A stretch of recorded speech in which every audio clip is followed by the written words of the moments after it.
ॐ विश्वानि देव सवितर्दुरितानि परासुव यद्भद्रं तन्न आसुव।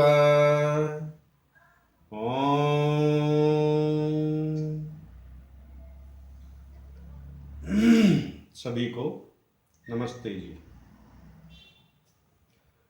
आज का विषय एक ऐसा विषय लेते हैं जो प्राय हमारे दैनिक जीवन में लगभग प्रतिदिन हम सभी के सामने आता है। यह एक अंधविश्वास, अज्ञानता, अविद्या और पाखंड से जुड़ा हुआ विषय है। छींकना।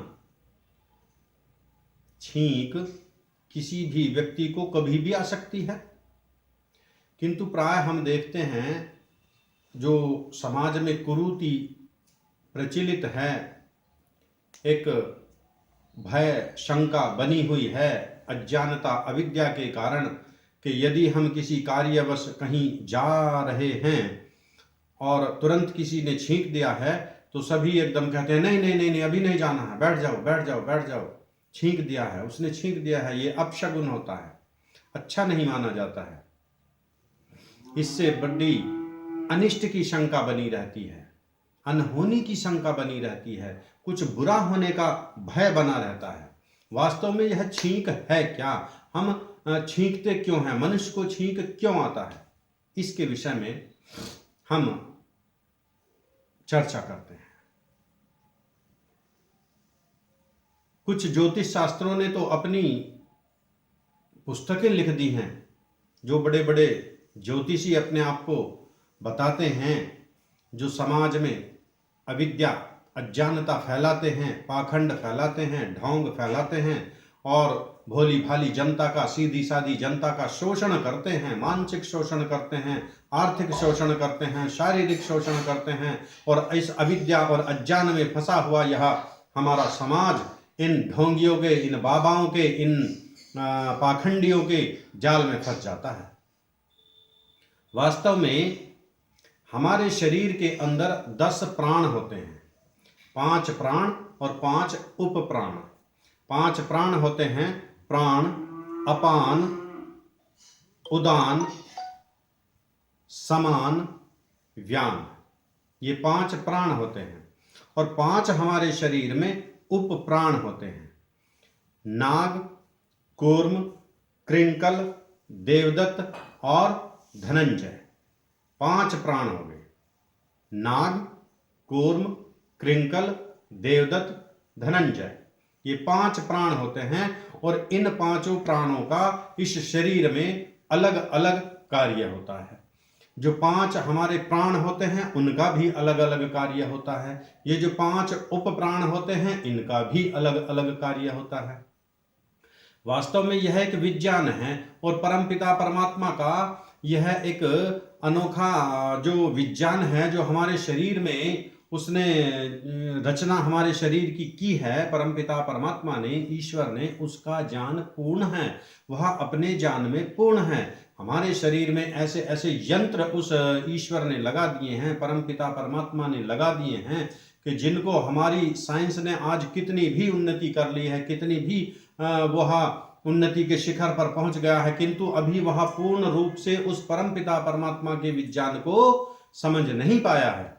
यही कारण है कि हम अविद्या और अज्ञानता में फंसे हुए हैं। ये आओ इसको हम स्पष्ट करते हैं। जो हमारे शरीर में 5 उप प्राण हैं, इनका अलग अलग ईश्वर ने हमें जो यह शरीर दिया है, इसकी रचना इस प्रकार की हुई है कि हम विभिन्न प्रकार की व्याधियों से, बीमारियों से, आपदाओं से हमारी सुरक्षा होती रहती है। यह सुरक्षा तंत्र ईश्वर के दिए हुए इस शरीर में हैं। सबसे पहला हमारा होता है नाग। नाग नामक जो प्राण होता है वो हमारे शरीर से, जो शरीर में हमारे हम कोई गलत पदार्थ का सेवन कर लेते हैं, खा लेते हैं, और जिसको हमारा पेट, हमारा आमाशय पचाने की स्थिति में नहीं होता है या वह हानिकारक होता है, तो यह ईश्वर का दिया हुआ एक उपहार है, एक यंत्र है। यह एक नाग नामक प्राण है। यह तुरंत उल्टी कर देता है।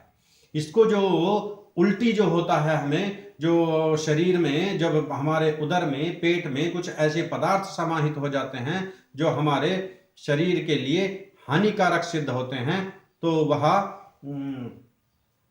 उल्टी कर देता है। ये है एक प्राण वायु होती है, और ये वायु नाग के रूप में, इसको हम नाग के नाम से जानते हैं। जब हमारे उदर में अपच हो जाता है या ऐसे पदार्थ हो जाते हैं जो आमाशय उनको पचा नहीं पा रहा है, तो यह ऑटोमेटिक एक्टिव हो जाता है, स्वतः यह सक्रिय हो जाता है और हमें उल्टी आ जाती है अचानक, और वो फिर पदार्थ बाहर निकल जाता है और हमें रिलीफ मिल जाता है। दूसरा होता है हमारा कूर्म नामक प्राण। यह हमारी पलकों में स्थित रहता है। आप देखते हैं कि ये पलकें, जो हमारी पलकें हम झपकाते हैं, उठाते हैं, क्या इनको हम हाथ से पकड़ के उठाते हैं, डालते हैं? ये हमारे आईलिड्स जो हैं, ये ढक्कन जो हैं, पलकें जो हैं, ये स्वचालित होते हैं। ये यंत्र लगे हुए हैं ईश्वर के दिए हुए, परमात्मा के दिए हुए। मट्टी, धूल, ऐसा कुछ जो आ जाता है, हमारी पलकें तुरंत बंद हो जाती हैं, यानी ये सुरक्षा कवच है। तो ये कूर्म नामक जो उप प्राण होता है, यह सक्रिय हो जाता है और यह इसको सुरक्षा प्रदान करता है। तीसरा होता है हमारा क्रिंकल। क्रिंकल होता है जो छींक लाता है, जिसके कारण हम छींकते हैं, यह क्रिंकल नामक उपप्राण होता है। तो यह जब हमारे नासिका में या इसमें मस्तिष्क की नलियों में कुछ विकार आ जाता है, इस प्रकार के कण अड़ जाते हैं, तो यह सक्रिय हो जाता है। क्रिंकल नामक उपप्राण सक्रिय हो जाता है, और जब हम जोर से छींकते हैं तो हमारा मन मस्तिष्क बिल्कुल ठीक सा हो जाता है, तरोताजा सा हो जाता है। कई बार व्यक्ति जानबूझकर भी छींक लेते हैं, नासिका में एक तिनका डालते हैं उसको और छींक लेते हैं कि फिर वो महसूस करते हैं कि सिर हल्का सा हो गया। तो यह केवल एक स्वचालित प्रक्रिया है, ईश्वर प्रदत्त प्रक्रिया है, हमारे शरीर की सुरक्षा की प्रक्रिया है, ना कि यह कोई अपशकुन या यह कोई अनहोनी या यह कोई गलत धारणा। इसे हम स्पष्ट करें, यह ईश्वर का दिया हुआ एक विज्ञान है, हमारे शरीर में दिए हुए ये यंत्र हैं कि क्रिंकल नामक उपप्राण होता है जो यह सक्रिय हो जाता है, और इसके कारण हम छींकते हैं, और जब जोर से छींकते हैं तो यह सिर हमारा हल्का सा महसूस करते हैं, यह ठीक हो जाता है। तो यह हमारे लिए लाभकारी होता है, ना कि हानिकारक। ना इससे कोई हानि होने वाली है, ना इससे कोई दुर्व्यसन होने, अपशकुन होने वाला है, ना इससे कोई अनहोनी होने वाली है, ना इससे कोई दुर्घटना होने वाली है, ना इससे कोई अनिष्ट होने वाला है। तो इन अविद्याओं से, अज्ञान से, पाखंडों से, ढोंग से हम स्वयं भी दूर रहें और दूसरों को भी इससे हम बचाएं, सबको हम इस विषय में बताएं। चौथा हमारा देवदत्त नामक एक प्राण होता है, जिसको हम जम्भाई लेते हैं। जब हमारे शरीर में आलस्य आ जाता है, सुस्ती आ जाती है, निद्रा आने की अवस्था होती है, तो जम्भाई आती है। यह एक सिग्नल होता है, संकेत होता है कि यह जो हमारे शरीर का जो ऊर्जा है वो शिथिल हो रही है, कम हो रही है, इसको अब इसकी बैटरी को चार्ज करने की आवश्यकता है पुनः। तो फिर थोड़े आराम की आवश्यकता है, थोड़ा नींद लेने की आवश्यकता है, जिससे हम यह ऊर्जा हमारी पुनः इसमें रक्षित हो सके और फिर हम पुनः अपने कार्य करने में सक्षम और समर्थ हो जाते हैं। पांचवा उपप्राण होता है धनंजय, जो शरीर में बधिरता या शून्यता लाता है। कई बार हम देखते हैं कि बैठे बैठे पैर सो गया, हम कहते हैं पैर सो गया। पैर कोई सोता है? पैर नहीं सोता है। वास्तव में इसका जो रक्त संचार जो है वो शिथिल हो जाता है, और एक हम ये कहेंगे कि बहुत देर से बैठे हुए हो गई है, उसको दबाव पड़ता है, नसों पर दबाव पड़ता है, तो वह शून्यता उसमें आ जाती है, शून्यपन आ जाता है। या डॉक्टर कई बार इंजेक्शन लगाते हैं, किसी शरीर में हमारे यहाँ इसमें चीरा लगाना है, कट लगाना है, तो दुख ना हो इसलिए वो इंजेक्शन लगा देते हैं, जिससे कि शून्यता हो जाती है। तो ये जो हमारा धनंजय नामक प्राण है, यह इसमें शून्यता ला देता है, और ये इसके कारण होता है। इसमें कोई अविद्या, अज्ञानता फैलाने का प्रयत्न करता है तो हम उसका विरोध करें, और जो सत्य विद्या है हम उसको बताएं।